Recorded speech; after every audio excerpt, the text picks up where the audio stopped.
Garbe pranite devakya Rohinim yoga nidraya Aho vishramshito garbha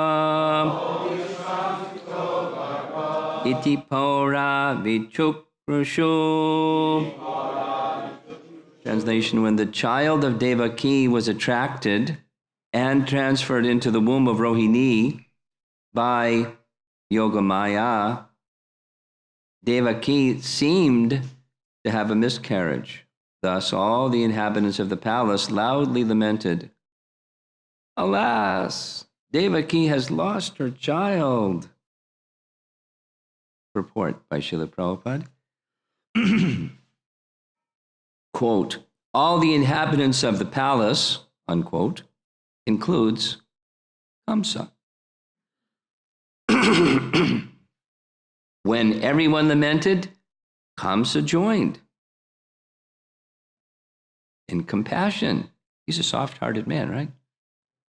In compassion, thinking that perhaps because of drugs or some other external means, Devaki has undergone this abortion.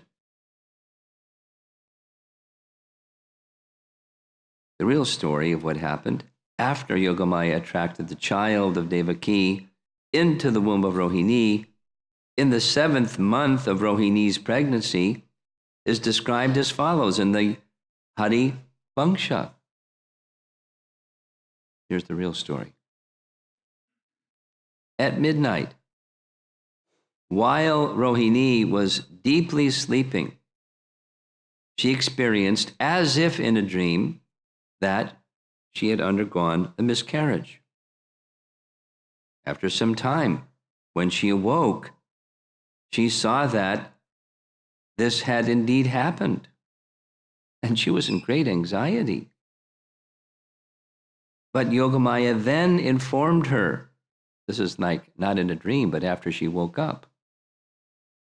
Yogamaya then informed her, "O auspicious lady, your child is now being replaced. I am attracting a child from the womb of Devaki, and therefore your child will be known as Sankarshana." Unquote. New paragraph. The word yoga nidra is significant. When one is spiritually reconnected through self-realization, one regards his material life as having been like a dream.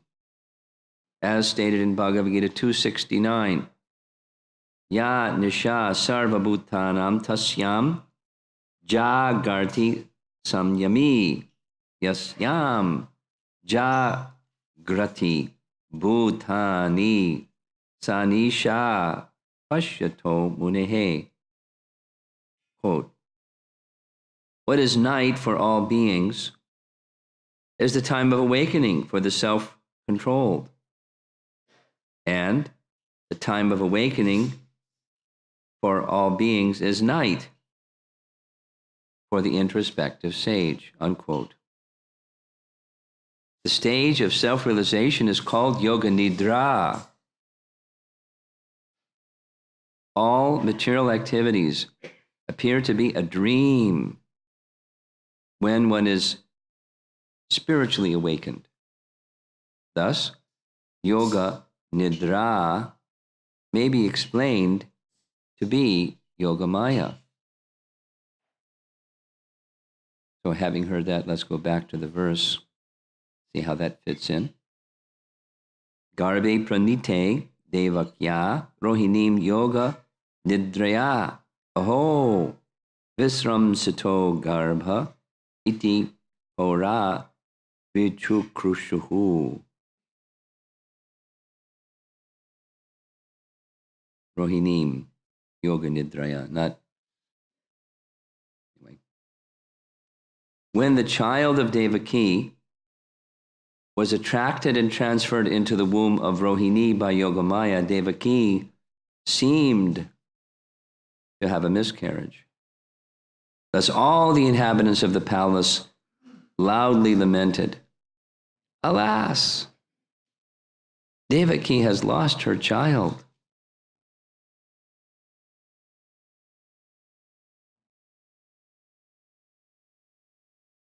Filled with mystery, huh?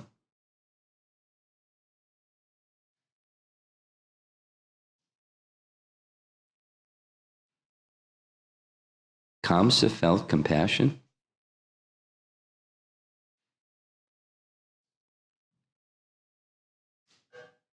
Very mysterious. Kamsa, who was capable of anything wicked, besides what we read in in connection with his willingness to kill his own sister on her wedding day, because there's a voice from the sky. That's not the sign of somebody that has some features of compassion. And that he trusted. How elevated Vasudeva must have been considered in the eyes of the people of his time, particularly Kamsa, that willing to kill his sister, but stopping killing his sister because Vasudeva said, "I give you my word." How strong is the word of a qualified person? That's culture. One of the early trainings in my Krishna consciousness was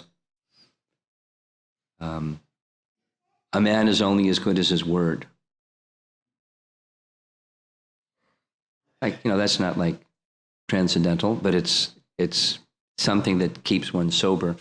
In Krishna consciousness, you give your word. You keep your word. Be careful what words you give. But if you give your word, whatever it takes, you perform it. Whatever it takes. What to speak of vows, initiation vows, but just in conversation. I'll make sure that this gets taken care of. When you have somebody that is a very trustworthy individual, your mind is at peace. You don't even have to think about it. You may ask them, "How did it go, Prabhu?" And if someone who is trustworthy, just some unforeseen, insurmountable obstacle, they'll try to surmount the insurmountable obstacle. And if for some reason it's truly insurmountable, then they'll go back to the person who they gave their word to and said, "May I get release from you from the word that I gave you that this would be taken care of because." So anyway, Vasudeva had that quality, superlative quality, so much so, Kamsa said, "Okay." It was a little calculating, because there were some good reasons why, don't kill your sister. People won't like you. And whatever merit you've accrued, you'll lose it because, it's just so abominable to kill your sister on her wedding day. So just please don't. It's hurtful for yourself. And the thing that you're interested in is the 8th child of Devaki, and I'll give you every one of the children. Trust me. And he did. And then when Vasudeva came and brought the first child, he was so moved that he gave the child back. There's some element of this, it doesn't say a tear came down his eye saying, "Oh, you're so honest. Please take the child back." But it's not this child that's to kill me, it's the 8th child. But on the advice of his ministers, Krishna is very tricky. He could come as the first child instead of the 8th child, and you better kill all children. Not just this one, but anyone. So, yes, kill children. Capable of anything but somehow this softness. Very curious. And here, oh, my sister had a miscarriage. I mean, he's killed the first 6 children. Now he's feeling compassion because she had a miscarriage. You would think, hey, I don't have to kill the 7th child. Someone else took care of it. Or maybe it was Devaki herself. She's so distressed. And then later on, when the 8th child, he tries to kill the 8th child, and it turns out it's Yogamaya transforms herself into Durga and screeches, Kamsa, you fool. 3 things. You're a fool. He must get used to being called a fool, because the other voice also said, you are a fool. The 8th child of Devaki will kill you. And this one was, you fool, the child has already been born. You blew it.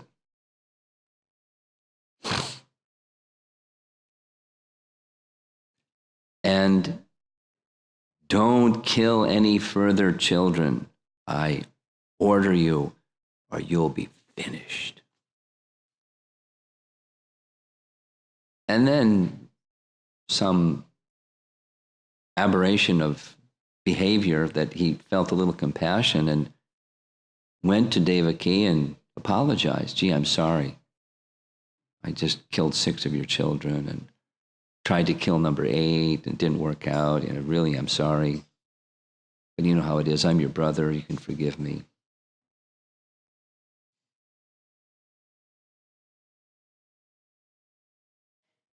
Very curious behavior from Kamsa. But everyone felt, the verse is saying, the purport's confirming, everyone, it says everyone in the house, everyone in the palace, felt that Devaki had a miscarriage.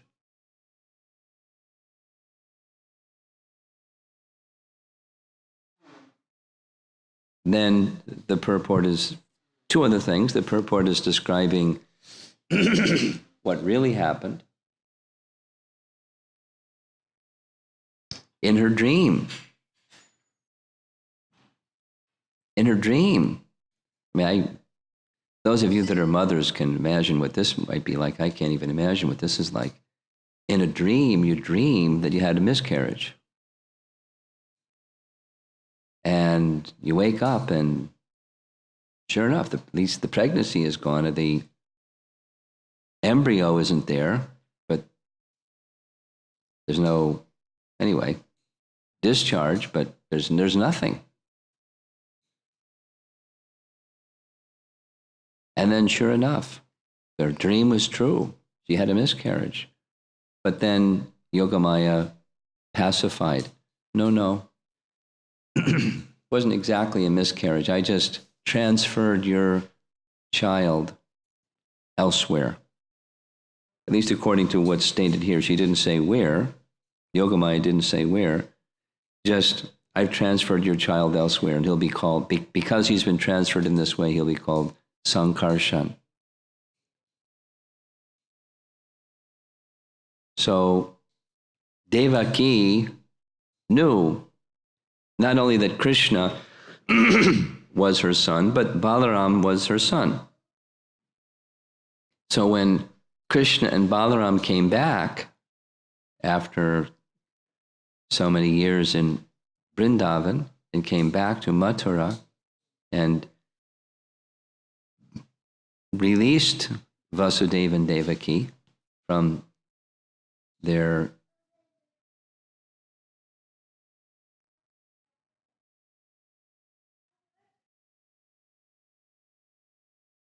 interlude, okay, from their prison situation, Devaki knew not only Krishna is my son, but Balaram is my son.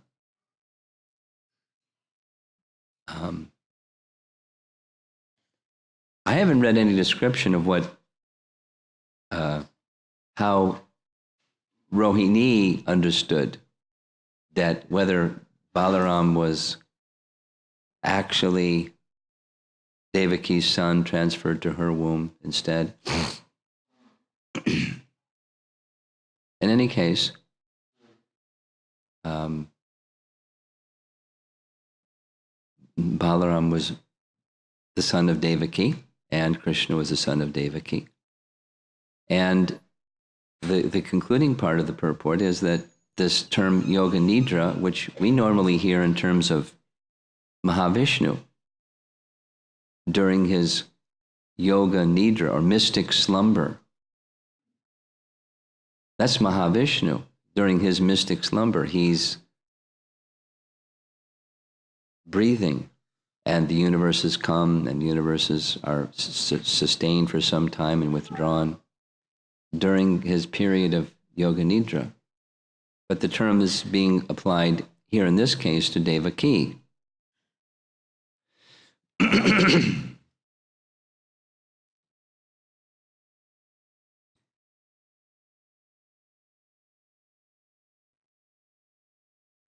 When the child of Devaki was attracted and transferred into the womb of Rohini by Yogamaya, Devaki seemed to have a miscarriage. All the inhabitants of the palace loudly lamented, "Alas, Devaki has lost her child." So the verse is, Garbe pranite devakya rohinim yoga nidraya. So the explanation that Prabhupada is giving, how it applies to, for that matter, could be Rohini as well as Devaki. The material affairs of life for someone who is situated in self-realization is like nighttime. The worldly affairs, that there's a spiritual reality to life. We're engaged, we're embodied. We have a body, gross and subtle. And we're engaging ourselves in service to Krishna using our body and our mind. That's external. It's devotional service, but it's not the essence of devotional service. Just like the nice example of this is the conversation between Ramananda Roy and Chaitanya Mahaprabhu. It's very, very deep. Very, very deep. I mean, some of our favorite verses, Lord Chaitanya says it's external. Yat karoshi, yat asnasi, yat jahosi, dadasa yat, sarvadharmam prityaja, mamekam sharanam praja, brahmabhuta prasanatma, nasochati. External, it's external, it's external. It doesn't mean that Krishna's words in Bhagavad Gita, he's just talking something external. It means that there's an essence of those verses, and one needs to capture the essence of those verses. What's the essence of devotional service? Because the question is, what's the goal of life? The goal of life is not behavior modification. We're not the International Society for Behavior Modification Incorporated. We're the International Society for Krishna Consciousness. And the essence of Krishna Consciousness is this absorption in transcendental realization of our relationship with Krishna. And the devotional service is an exhibition of that. And there's the sadhana where we practice it, but the purpose of the sadhana is to awaken that deeper Krishna consciousness. Like, as Prabhupada writes in Bhagavad Gita here.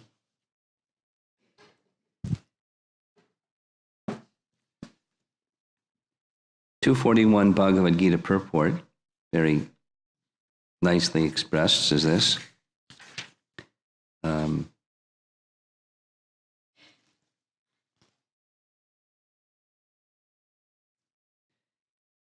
In describing the Vyavasayatmika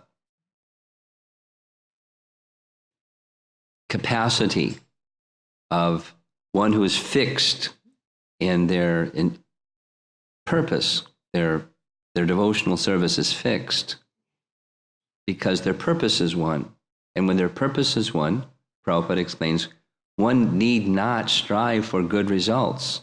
Doesn't mean like because we're devotees, we don't care if the arti is on time or the offering is burnt, or we out of devotion, we concerned out of devotion for the outcome of our activities, but the essence is the devotion, not simply the outcome of our activities. It's the difference between external and internal, the difference between night and day. Any work begun in Krishna consciousness has a permanent effect, even though not finished. The performer of such work is therefore not at a loss, even if his work in Krishna consciousness is incomplete. Oops. Yeah. The highest perfection of Krishna consciousness is to go back to Godhead, right? Or to enter into our eternal loving relationship with Krishna, or become a pure devotee. Perfection of Krishna consciousness is stated in this purport. Renunciation of the material conception of life. Something like our keynote speaker, Mahatattva Prabhu, was addressing in a different way, but the same point.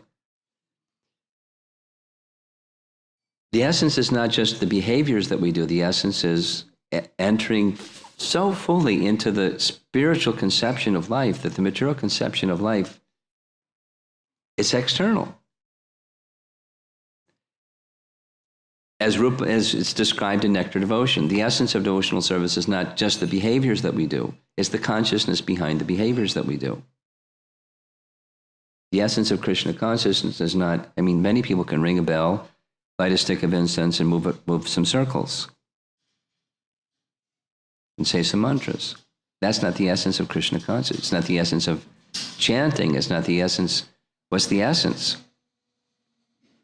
The essence is there's a little voice inside that says, I want to be again situated in my relationship with Krishna. And that's the essence, and nurturing that essence are the activities, the sadhanas that we perform, but the essence is that spirit of devotion unto Krishna. And at the end of the purport, Prabhupada writes, after many nice things, the whole process, this Buddhi Yoga process, devotional service, depends on perfect knowledge of the soul beyond the conception of the body.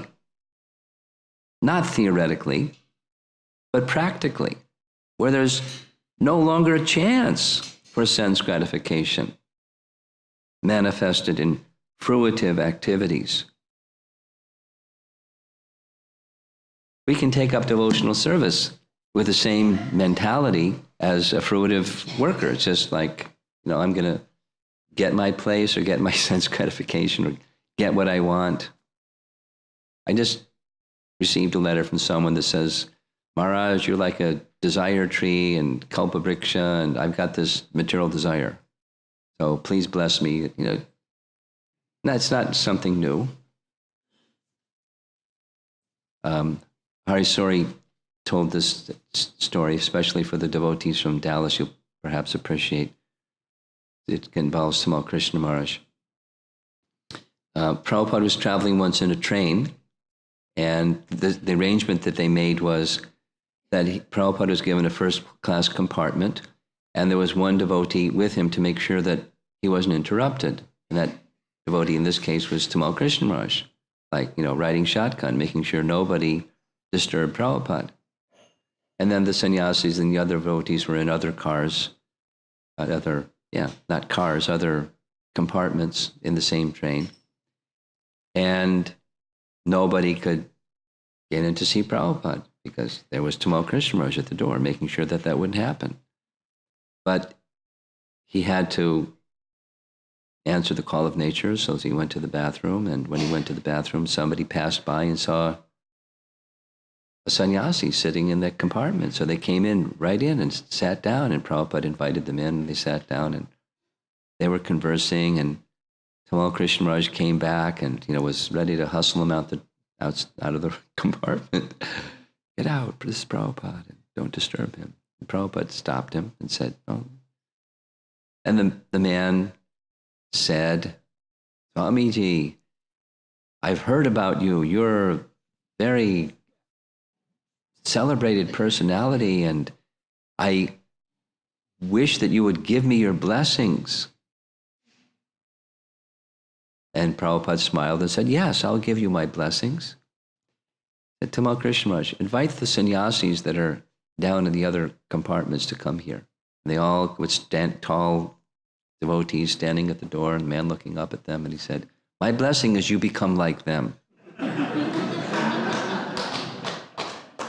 Detached from material enjoyment and fixed in spiritual consciousness, that's my blessing.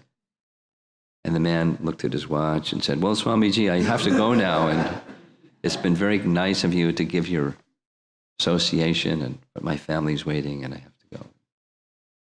Everybody burst out laughing, except the man who felt very uncomfortable and afraid and ashamed. Because that's truly the blessing, not simply becoming sannyasi versus a qualified householder, but become detached from sense gratification. And the nighttime for the introspective sage is the life of a materialist. So that, Prabhupada is saying here, that's Yoga Nidra. Not the normal way I'm accustomed to hearing what Yoga Nidra is, but a spiritual personality or a God-conscious person. Their former activities, it's like a bad dream, or even the world that we're moving around in. It's a bad dream. It's a manifestation of the illusory conception of life, where people desire and act upon the desire for enjoyment separate from their real interest. Self-abandonment completely, and embracing illusion. So the conclusion in the purport is to see properly where worldly activity is like a bad dream. And the reality is who we really are and what our real happiness is. In devotional service, that's our real happiness. That is Yogamaya. That's the internal potency of the Lord. And it's a world of difference. Just like the message in Bhagavad Gita that one person in a factory, like how graphic can you get? In a factory, they're side by side, two persons are doing exactly the same thing, whatever that thing is, turning a screw or putting something, comes another piece, and just their behaviors are identical. One may be in Krishna consciousness and the other in material consciousness. The Yogamaya influences the consciousness behind the activity, and it applies perfectly well to devotional service as well. I can recall in Manhattan, when we had our temple in 55th Street, sometimes I would, nice summer weather, right after Mangalarti, go for a morning walk, nice fresh air, Central Park, because we were very close to Central Park. And I was amazed to see how many people are heading into lower Manhattan, driving their cars, even right through Central Park. But to speak of the other avenues, we're rising early to worship Krishna and chant the holy name, and other people are rising early to, the early bird gets the worm. They're chasing those worms. They're chasing the fruitive results, and probably, get everything done and leave early too, and, because they're the controllers and the so forth people. riding in the back of a big limousine, doing whatever they're doing, enjoying the prosperity of fruitive work. So whether it's at whatever the level is, there may be very matching activities that devotees do and non-devotees do, with, including the austerities that we may perform, or even physically the activities that we do. The essence of Krishna consciousness is that awakening of that dormant voice, quiet voice that says, I want to please Krishna. I want to serve Krishna. I want to be always acting in conscious awareness of my relationship with Krishna once again. And the other activities are to enhance, to assist, to support that. Fortunately, there are direct activities in devotional service that are literally non-different from that. We're just like very thick and hard-headed and hard-hearted, and it's hard to penetrate when your head and your heart are hard. But the activities themselves, the direct activities, they're non-different. But even those non-different activities, we can do them not in the right consciousness. The essence is awakening that dormant consciousness. So the point of the purport is that Rohini and Devaki, we can say both of them, were in that condition. So there's no big lamentation from Devaki's side. In this case, at least, the seventh child is Balaram. And although she's lost the association of her child, for a mother, that's like very difficult. The encouragement from Rohini, from Yogamaya to Devaki is, your child is safe, under my care. And sure enough, in course of time, she was reunited with her child, by the action of Yogamaya.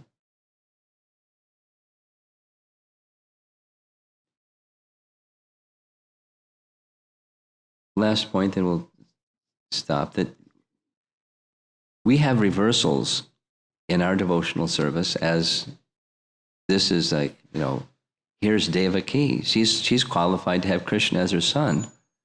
And 6 children are killed, and one there's just like taken from her womb, even before birth. How inopportune, what misfortune.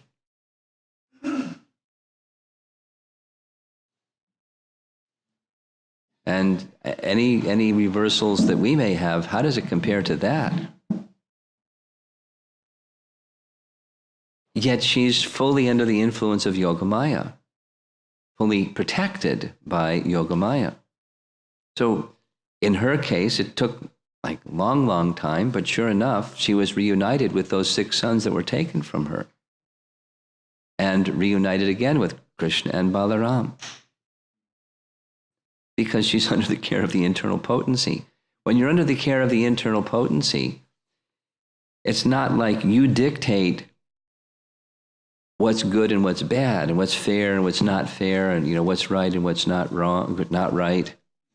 You're fully under the shelter of the internal potency, and whatever Krishna wants that's the program. When we say it differently, same thing differently, when you surrender unto Krishna, please bear in mind that things then become on his terms, not yours. The other way, surrender unto Krishna under your terms, that's not surrender unto Krishna. Surrender unto Krishna is whatever you want, just like Chaitanya Mahaprabhu teaches. You can embrace me. You can trample me. You can neglect me and leave me brokenhearted. You can do with me whatever you like. That's elevated position, but that's what surrender is. And in that surrendered position, it's varieties of loving exchange only. Because the essence is not lost. The essence is the one thing that would please keep me engaged in your devotional service. unconditionally.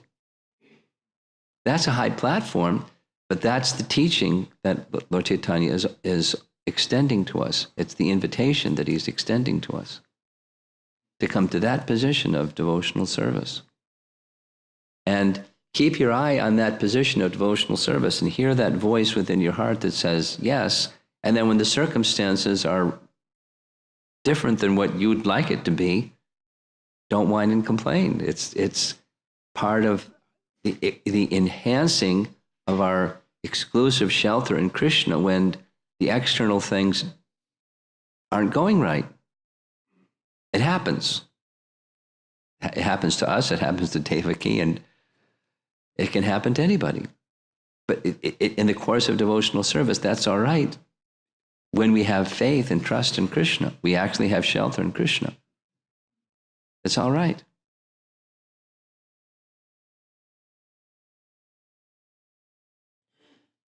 Fortunately, Krishna doesn't put us in such calamity as Devaki was put through, or other great devotees, the Pandavas and Kunti and Draupadi and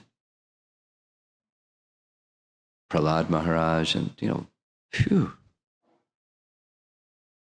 But to help us become exclusively sheltered in Krishna, difficulties may be presented.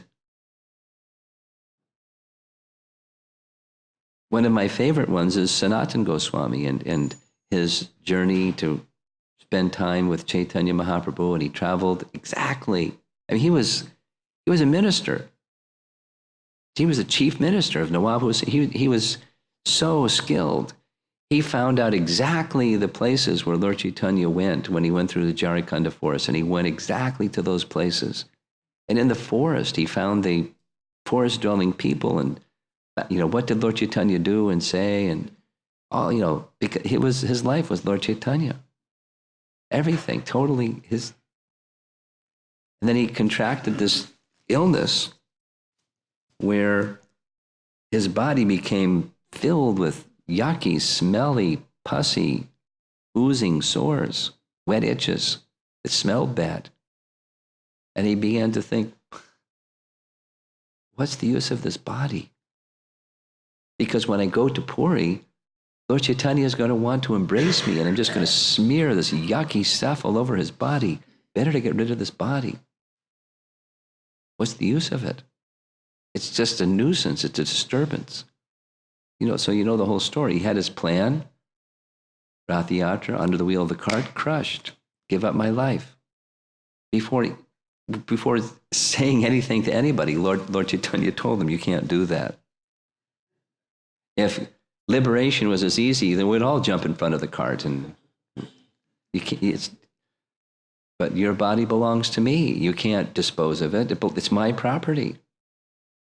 And each thing he did. So I'll leave and go back to Vrindavan. That nonsense, Jagatananda. He can't go and he can't stay and he can't give up his body. And what to do? There was only one thing left. The very thing that was in the core of his heart. Chaitanya Mahaprabhu's shelter. And then he embraced him and the whole thing's gone. And Haridas Thakur understood right away. You're so dear to Lord Chaitanya. He personally orchestrated all of this, so your attachment to him would be magnified to the limit. And he just took it away. You're so dear to Lord Chaitanya. He's given so much mercy unto you. Inconceivable. And being very expert, Sanatana Goswami knew what to say. It's actually you who are dear to Lord Chaitanya. Because you're not only expert in your preaching, you're expert in your behavior, you're the most dear to Lord Chaitanya. But so when obstacles and reversals come, it's nice to talk about it in a Bhagavatam class safely sitting in the temple room. And when obstacles come, the real test of where our shelter is how where does your mind go? Where is your shelter when there's this very difficult circumstance? Where's your shelter? Watch and see where your mind goes. So last, in the whole narration of the Brigu testing Lord Shiva, Lord Brahma, and Vishnu, the standard was the measure of greatness of a person can be understood, must be measured in terms of how they respond to difficult circumstances. Where's your shelter? Where's the seat of your consciousness, and where is it directed towards? So Devaki is being appreciated that she was in Yoga Nidra. She was totally absorbed in her spiritual position, so much so that the externals were like night, just like a dream. Although it happened apparently in a dream, and she woke up and it happened in fact, it was all an arrangement of Yogamaya, thus comforted. We can be comforted when we are aware of the fact that we're, because of taking full shelter in Krishna, we're under the influence of the internal potency. That's shanti, that's blessing, that's real position of transcendental peace and happiness. Hare Krishna. Any discussion, questions? Yes.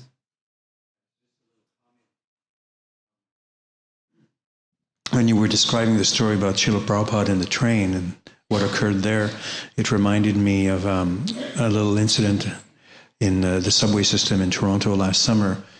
Yeah, Toronto has a nice subway system. Okay. And I'm just, minding my own business, chanting my japa, and I could see in the glass the reflection. A tall Indian man came towards me, and he was just parked himself just behind my right side, and he said, "Are you Swamiji?" And I knew what he wanted. I said, "I'm Vaishnava." Like in a second, he just retreated into the crowd. I didn't even see him leave, because he was going to ask for some kind of blessing. I didn't want to go there. I just wanted to mention that. Hare Krishna. Okay. Mars, very nice class. I was a little confused of the setting there. It seemed to, my recollection, correct me if I'm wrong, is that in the Krishna book, Rohini's not in the same palace there. No. Yeah, so isn't it a little... She's in the care of Nanda and Jasoda. So she wasn't in the house. It doesn't say that she was in the house. Okay, it was just... Everyone in the house lamented, and she was over there with the child that was transferred to her womb. Okay, so just the news of what happened, they were reflecting. Yes. Okay. Yeah. Thank you.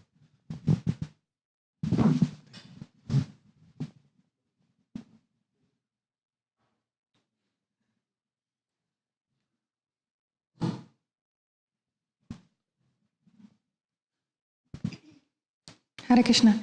Maharaj, thank you for your lecture. I have a question.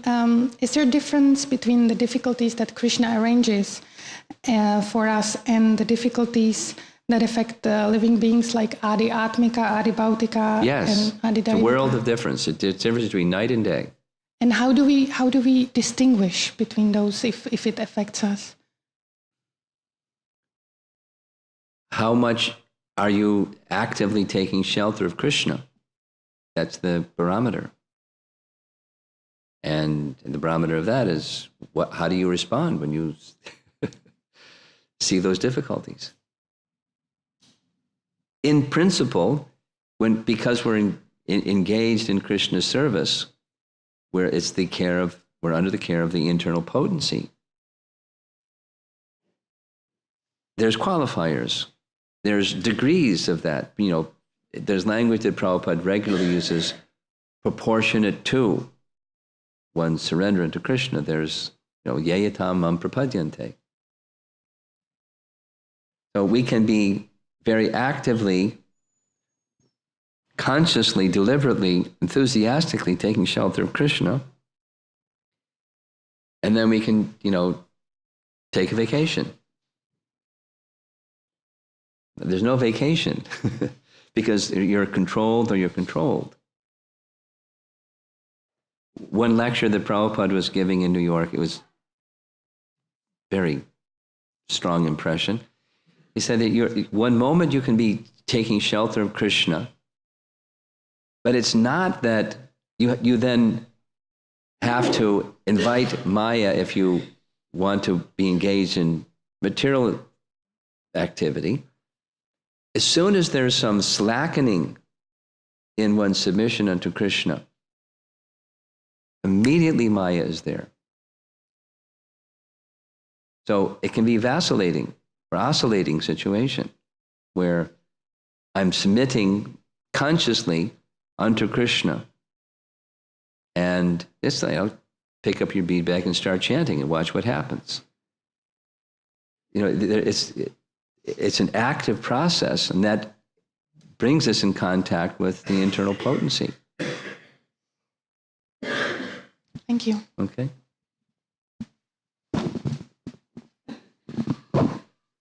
Maharaj, how would you explain, after 20 or 30 years of continuously striving to surrender to Krishna, still one finds that one's consciousness isn't completely surrendered?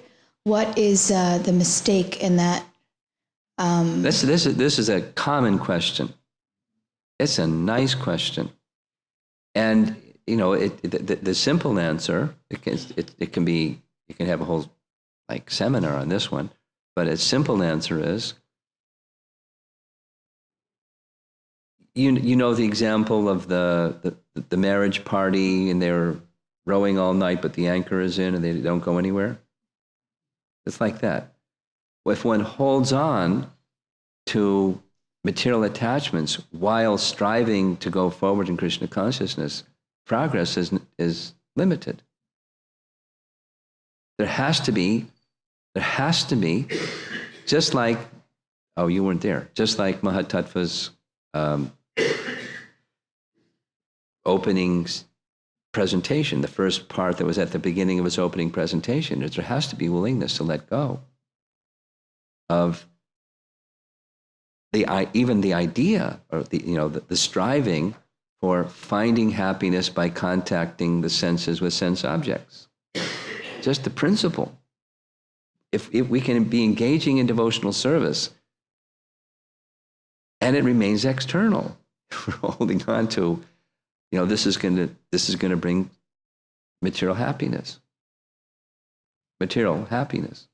Material happiness is senses, contact, sense object. And if I hold on to that expectation, the potency is there in devotional service to take shelter of something else. But if I don't let go, Krishna doesn't force it. He doesn't force your hand open. You have to let go, willfully. But then when you do let go, a lot of times you see that Krishna brings more reversals. So when you do fully surrender, fully pray for complete and total absorption, then that's when Krishna will bring the devotee more reversals. Yeah, because Krishna is reciprocating with your prayer, but he's not intruding in your free will space.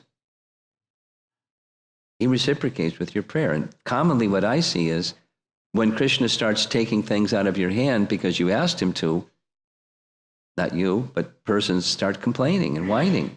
No, not that. Because we have our terms. We didn't. That wasn't part of our terms. We actually wanted to hold on to something, although we're saying the other. So therefore, it's gradual. Take the microphone and bring it over here while I just finish. Over here. Prabhupada was asked by a reporter, Swamiji, how long does it take to become Krishna conscious? Right away, Prabhupada said, less than a second. Then he said, in that less than a second, two things must happen. One is, one needs to let go of the expectation of happiness through sense gratification. And the other is one must give up mental speculation, acquiring knowledge through mental speculation. Generally, people are very attached to these two things, and therefore the process commonly is gradual. But then he went back. but actually it takes less than a second. So that addresses your question. It can take less than a second, or it can take longer than 20 years, or many lifetimes. There's a willingness, the taking, it's on the one hand taking shelter, and the other hand letting go. Anukulyasya sankalpa, pratikulyasya varjanam. And they're both stated, not just one. You have to let go. Supposing these are your children? Okay. So when he was probably smaller, because now he's like intelligent and wide alert, but when a small child is holding on to something, and the mother understands that something is dangerous, a piece of broken glass or something, and you try to take that from the child's hand, what happens?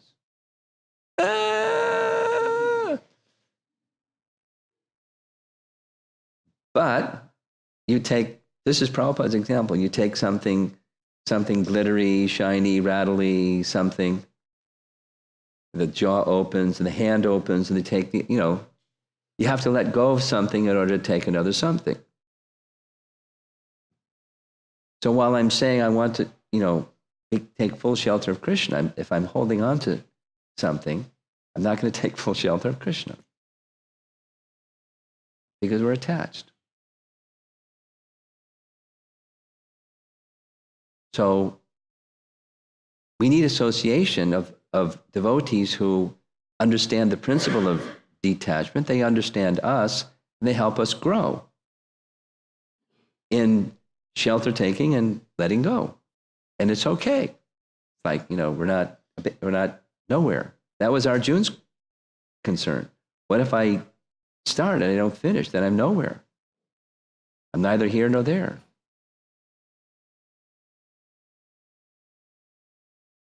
Therefore, this relevance of this passage that I read from 241 Bhagavad Gita, there's nothing lost. It's permanent. But that takes faith, and that takes shelter, and it takes letting go.